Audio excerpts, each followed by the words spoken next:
What's up everyone, welcome to IELTS Academy.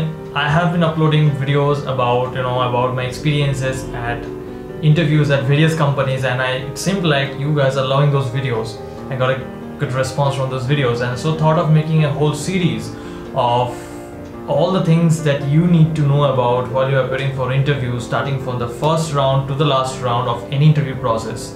Now the thing is that there are a lot of channels who has already done this. Now what is the difference? What will be the difference between those channels and my channel? Those channels are the channels from which I also basically learned, because before going into an interview I searched for stuffs, I learned from there. Now the thing is that those things actually didn't work for me. So I'm not actually defaming anyone, but the thing is that just giving a clear fact of what happened. Like those channels teach you something. Like for example, a very brief example would be like, tell me about yourself. They tell you something like, these are the particular set of lines that you need to include in your tell me about yourself, and if you do that you will be rocking that answer. But thing is that it doesn't always happen the same way. It might have worked for those guys who are teaching those things, might have worked for them, but there's no guarantee that it will work wonders for you also. The reason is that that channel is saying you something, is making you learn something, to say the thing in a very particular way. Now 50,000 students are seeing the same video, and they are telling tell me about yourself in the same manner. Now just imagine you are the interviewer, okay, and you are asking like, tell me about yourself, and you're hearing the same structure of tell me about yourself, the answer from like 300 students in one interview. Just imagine. Then it's very obvious that you will be getting annoyed by that answer, right? You'll be getting irritated. Now, the same happens over there also. If every student starts telling the same structured answer, then it's very obvious that they will really, they will obviously guess that you have learned it from somewhere, from a very single source, and everyone is telling the same way. So it doesn't create your own impression actually. It creates a bad impression, a negative one. So I will be making these videos not to make you learn what to say, but to make you learn how to manage those questions. Because any interview process, most of the questions are asked not to know what you are going to say, but to see whether you are able to manage the question in the right way or not. So I thought of making the whole series. Starting with the first one, obviously in every company that you appear, aptitude test is the first one that you need to go through. Maybe it can be a written test, well you have your pen and paper, or it can be online. Like all of the aptitude tests that I gave was online. So nowadays it's all online. So now what is an aptitude test basically? It consists of 3 or 4 different parts, consisting of the very important thing is the quantitative aptitude itself, like it's basic mathematics, consisting of all the syllabus like that was in your class 10 standard, all the things, basically all the things, not differentiation and calculus, leaving that aside. Every like probability, problems on clocks, calendar, and all of those things are packed together. And then you have that logical reasoning, then puzzles, and then some technical questions in some of the interviews. So now thing is that how you're going to prepare for that and why this aptitude test is taken. First I will tell you like why this aptitude test is held. What is the reason behind this? Does the test like whether you can solve simple sums? No, obviously not.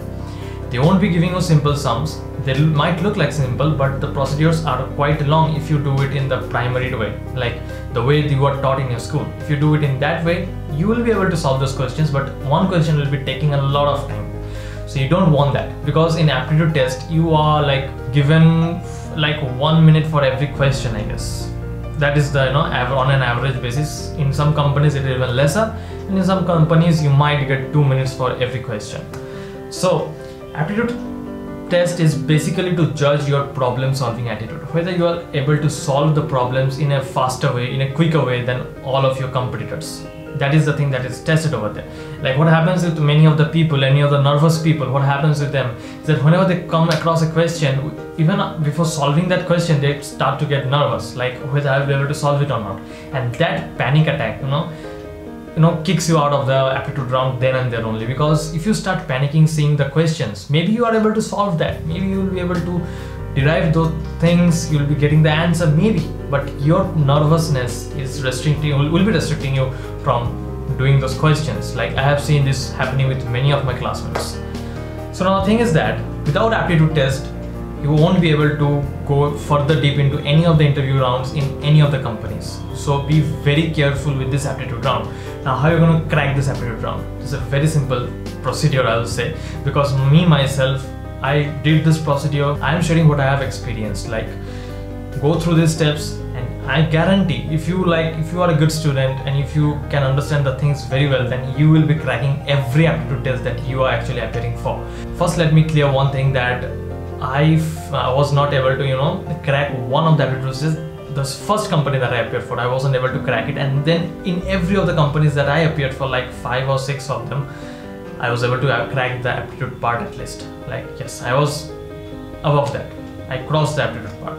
The thing is that what I did was that you have to do, I followed these 3 basic things. Like, first of all, I followed a book. I'll be showing you the book later in the video. The second thing is that I studied the things, I learned the procedure of doing those maths from a particular YouTube channel, that is careerright.com. I'll be showing you the link over here. So if you go to careerright.com, you'll be finding a lot of the links, a lot of videos, 1 hour, maybe exceeding 1 hour videos. And if you watch even one of those videos, you will understand why I'm recommending this channel. This is not a paid promotion or something. I basically got benefited from this channel, so I'm sharing my positive review against this, unbiased review basically. And then the second thing is, the third thing is Gigs for Gigs. I went to that website. That website helped me, master my technical skills and also some puzzle skills.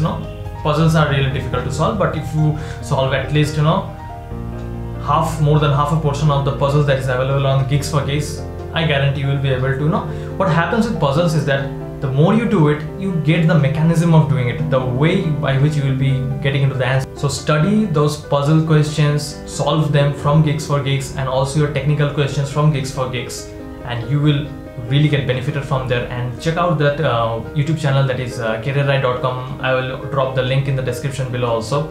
And about the book. So this is the book that I used to study from. Actually, this is so heavy, right?